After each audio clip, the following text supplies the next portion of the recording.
Alors, on parle aujourd'hui beaucoup des nouveaux médias, d'Internet qui ont bouleversé les moyens de communication.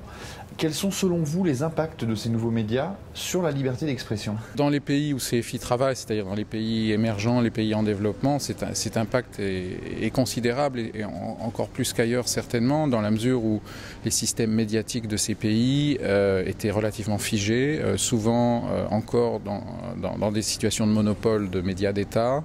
Et évidemment, les nouveaux acteurs qui émergent sur l'Internet cassent complètement ce monopole et font émerger une parole différente, encore plus, encore une fois, que dans les pays développés où il y avait déjà une plus grande liberté d'expression dans les médias qui existaient en termes traditionnels. Donc Internet libère en quelque sorte des nouvelles formes d'expression, des nouvelles formes d'opinion.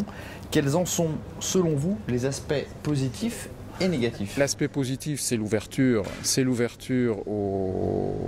à de nouvelles formes d'expression qui n'avaient pas la parole dans le système médiatique traditionnel, dans les pays du Sud où nous travaillons.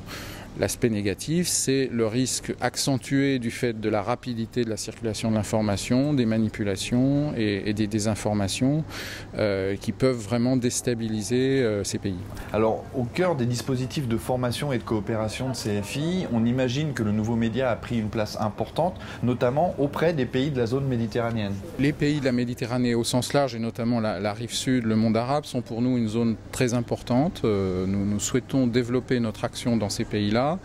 Et il est évident que, on l'a vu lors des derniers événements, les nouveaux médias ont pris une dimension très forte dans ces pays-là.